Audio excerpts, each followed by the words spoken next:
Ou você controla o seu dinheiro, ou ele controlará você. O que de fato é muito verdade. O hábito de administrar as finanças é mais importante do que a quantia de dinheiro que você tem. Porque de fato, gerir muito dinheiro, o pessoal me pergunta de vez em quando, é complicado administrar um grande patrimônio investido? E eu sempre digo que administrar a abundância é muito menos complicado do que administrar a escassez. Então, se você aprende a administrar o seu patrimônio enquanto tem pouco, na hora que tiver muito, vai ser muito mais fácil no final das contas. Essa, pelo menos, é a minha opinião. A sua motivação para enriquecer é crucial. Se ela possui uma raiz negativa, como o medo, a raiva ou a necessidade de provar algo a si mesmo, o dinheiro nunca lhe trará felicidade. Eu gosto sempre de repetir que o dinheiro só faz uma pessoa que é feliz, às vezes mais feliz, mas não muda o estado de espírito de uma pessoa no final das contas. E é lógico que o dinheiro é importante, né? Mas ele é só um amplificador para o que você quer fazer na sua vida. A quarta frase que eu separei é: o segredo do sucesso não é tentar evitar os problemas nem se livrar deles, mas crescer pessoalmente para se tornar maior do que qualquer adversidade. Até porque muitas oportunidades de negócio surgem de problemas no meio do caminho. Se você resolver e tiver escala naquilo, você pode construir um negócio e ficar rico.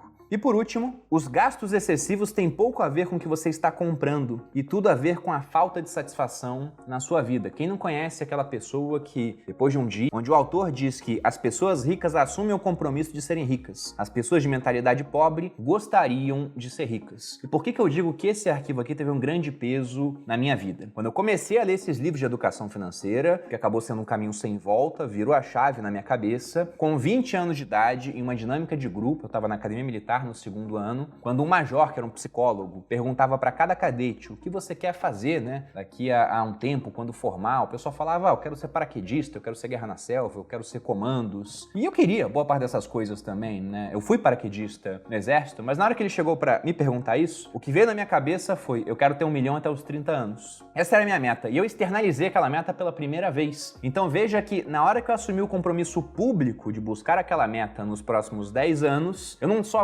gostaria de ser rico, eu estava me comprometendo. Depois eu reafirmei essa meta várias vezes, para todo mundo que falava comigo sobre finanças, eu sempre reforçava isso, que até os 30 eu queria ter condições de poder até largar minha profissão para viver do meu patrimônio, porque essa meta de 1 milhão, depois que eu fui estudando mais e descobri o conceito de inflação, eu vi que não era muito seguro eu simplesmente colocar um número, talvez comprasse muito menos coisas dependendo do quanto a gente teria de inflação acumulada. Então a meta de 1 milhão acabou virando uma meta de ter um patrimônio grande o suficiente a ponto dos rendimentos daquele patrimônio investido poderem pagar o meu custo de vida. E assumir esse compromisso fez toda a diferença. Porque se você leva a sério esse tipo de meta, era uma meta de longo prazo, que eu quebrei em metas menores, você se compromete a atingir certos gatilhos a cada trimestre, a cada ano, e é mais ou menos como uma corrida, né? Quem já correu aquelas provas de rua de 5, 10 quilômetros, às vezes até maiores do que isso, sabe que você faz um certo ritmo durante a prova e chegando próximo da linha de chegada, você costuma dar um sprint final, né? Fazer uma corrida mais rápida. E a mesma coisa aconteceu com a minha meta. Eu me esforçava sempre para bater a meta do ano. E como eu fui batendo essa meta ao longo dos 10 anos, no final eu cheguei até aquele destino pretendido. Eu coloquei a meta com 20, com 29 anos eu tinha a quantia suficiente na época, com juros altos, mais altos inclusive do que os juros atuais. A Selic estava em 14,25%, tinha LCI pagando 16%, 18% ao ano. Com mais ou menos uns 880 mil, eu já tinha rendimentos suficientes para pagar o meu custo de vida. E aí pude vir para trabalhar na internet e focar de vez no meu negócio. Mas tudo isso porque eu assumi um compromisso lá atrás. Então, por conta disso, nada mais justo do que elencar o arquivo número 3, o arquivo de número 8. As pessoas ricas gostam de se promover. As pessoas de mentalidade pobre não apreciam vendas nem autopromoção. Então, se você for reparar em vários vídeos aqui do canal, desde o mês de outubro do ano passado, eu tô com essa camisa que tem um símbolo aqui, né? Uma roda. Isso aqui é uma camisa da marca da minha esposa, da MAP. Então, de cada 10 dias, em 9, eu tô com uma camisa branca ou preta com esse símbolo, sempre promovendo a marca. Se for olhar minha esposa, que tinha dificuldade com venda antes de comparecer ao evento aqui dos Segredos da Mente Milionária, ela também não fazia autopromoção, também não vendia nada. Hoje, quem assiste um episódio do podcast Os Sócios, sabe que ela é a pessoa mais vendedora do podcast, sempre fazendo uma menção à marca de roupa, à MAP, à Vibrio, que é o sex shop no qual ela é sócia, ou ao programa dela, ao Materializa. Então hoje nós somos grandes promotores de todos os negócios que a gente tem e não temos vergonha nenhuma de oferecer o nosso negócio para simplesmente todo mundo que nos assiste de maneira diária até. E a gente faz isso porque acredita no produto, mas porque gosta da autopromoção, gosta de poder vender alguma coisa. E lógico que aquele que tem muito mais paixão pelo que faz e pelo que vende vai conseguir vender para muito mais gente comparado a uma pessoa que é tímida ao fazer isso. Eu lembro que eu já fui em um mastermind que tinha empresários dos mercados mais tradicionais, não eram mercados muito ligados à internet, e conversando com as pessoas lá, tinha um pessoal muito orgulhoso do que fazia, gente que vendia roupa, que era dono de papelaria, e tinha um cara um pouco mais tímido. Ele trabalhava com produtos de limpeza. E eu não sei porque ele tinha toda essa timidez, né? Mas simplesmente ele falou do negócio dele com tão pouca paixão que eu não senti nenhuma vontade de comprar aquilo que ele vendia. Enquanto outras pessoas, por mais tradicional que fosse o negócio do empreendedor, podia ser uma padaria, alguma coisa, ele falava tão bem do que ele fazia, né? De como é que era o trato com o material que ele recebia, e depois para transformar em pão, em sonho, não sei o que você via, caramba, esse cara gosta tanto do que ele faz, que provavelmente o produto dele deve ser bom. Então, essa questão de autopromoção, de poder falar para todo mundo com orgulho daquilo que você faz, é essencial para que você consiga vender para mais gente, obter mais escala e, com isso, mais lucro. O que também se relaciona com o último arquivo de riqueza, veja que um vai puxando o outro, que eu separei aqui nesse vídeo, que é o arquivo de número 11. No arquivo 11, nós temos a seguinte afirmação: as pessoas ricas preferem ser remuneradas por seus resultados. As pessoas de mentalidade pobre, ele sempre coloca isso, mentalidade, não fala que a pessoa é pobre, né? Porque pode ser só um estado temporário. Agora, se a mentalidade for pobre, talvez fique de fato permanente. Mas ele continua: as pessoas de mentalidade pobre preferem ser remuneradas pelo tempo que despendem. E durante muito tempo, fui funcionário público. Então era remunerado de maneira fixa. E era até interessante, não era pelo tempo que eu despendia, porque eu podia estar trabalhando o mês todo, no nascer do sol até o outro dia, às vezes até virado, como era uma semana de acampamento, e eu não ganhava nada mais por isso. E também podia não estar trabalhando e ia ganhar exatamente a mesma coisa. Eu podia ser o melhor, ou podia ser o pior da minha turma, eu ia ganhar exatamente a mesma coisa. Então eu tinha uma remuneração fixa. E o problema de ter uma remuneração fixa é que você coloca um teto para os seus rendimentos. É lógico que isso te dá uma certa segurança, que afinal de contas você tem lá o seu salário caindo sempre, mas também não tem como ganhar mais com aquilo. E um dos segredos para que você consiga construir um patrimônio maior ao longo do tempo é conseguir ganhar mais dinheiro. Até porque, pense comigo, né? Se você for o melhor investidor de todos, quanto você vai ter de rentabilidade em cima do seu patrimônio investido por ano? Na média, assim, em um período mais longo. Se você conseguir ter uma performance parecida com a do Warren Buffett, uns 20%. Se pegar a performance do Peter Lynch entre os anos de 77 e 90,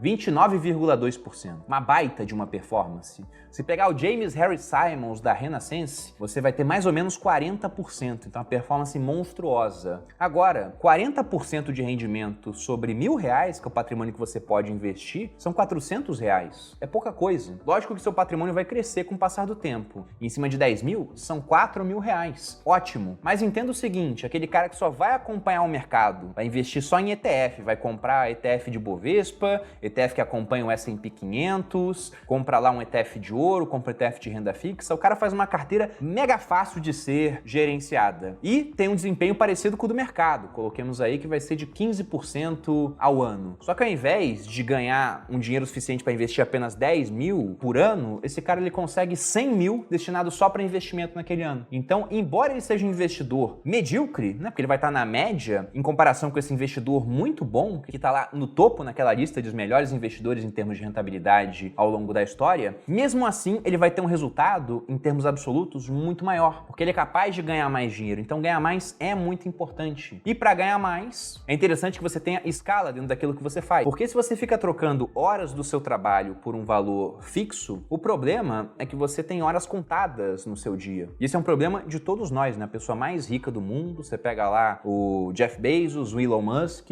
ou na visão de alguns o Vladimir Putin, poderia ser o homem mais rico do mundo. Esses caras têm as mesmas 24 horas daquela pessoa que não tem nada. A diferença é que enquanto alguns ganham algo fixo por hora, eles conseguem ganhar milhões por hora, né? Pensando nos empresários, porque afinal de contas, construíram empresas que conseguem vender em larga escala. E isso foi vital para construir o que eu tenho hoje. Eu gosto sempre de lembrar que durante muito tempo eu fui a pessoa que falava que redes sociais eram perda de tempo. Eu falei isso pra minha esposa diversas vezes. Até o dia que ela me mostrou uma rede social que praticamente não é usada mais aqui no Brasil, embora tenha bastante expressão nos Estados Unidos, que era o Snapchat. Ela me mostrou que haviam 500 pessoas acompanhando a rotina dela naquela rede social. E 500 pessoas é pouca gente, né, pros números da internet hoje. Vários de vocês aqui talvez tenham 500 views quando fazem um story, mas o ponto é que quando eu olhei aquele número 500 ali, eu pensei até no quartel que eu trabalhava, que tinha 120 pessoas na época. Então eu imaginei 4 vezes o número de pessoas que serviam comigo paradas assistindo aquilo que eu estava falando. E eu também fiz a conta. Se eu tiver alguma coisa de R$2.000 para vender para 500 pessoas, a gente consegue 1 milhão de faturamento. E nessa época, eu não tinha o meu primeiro milhão ainda. Então veja como ter escala, conseguir alcançar bastante gente, conseguir vender para muita gente, a internet hoje permite que você faça isso com um custo baixíssimo, é ótimo para quem pretende empreender. Na minha opinião, inclusive, a melhor relação de custo-benefício hoje, em termos de empreendedorismo, está dentro de um negócio online. Porque se você cria um negócio online e ele dá errado, você perde pouco, né? Porque afinal de contas não tem muito custo para você começar. Vai perder um pouquinho de dinheiro e o tempo que você investiu naquela iniciativa. Agora, se ele der certo, você pode mudar de vida, vendendo 500 produtos de R$2.000, ou vendendo 1.000 produtos de R$1.000, ou fazendo essa conta até bater o seu primeiro milhão. Eu mesmo demorei, se eu for pegar desde meu primeiro investimento com 17 até o primeiro milhão, cerca de 12 anos para chegar nesse montante. E depois que eu escolhi focar na internet, utilizei o poder de escala que ela dá, em 7 meses eu tinha o segundo milhão e até hoje esses números não param de aumentar, né? E espero que isso continue durante bastante tempo. E, inclusive, para quem quiser aprender a empreender pela internet, a construir uma boa oferta, o processo de lançamento, copy, a utilizar tráfego pago,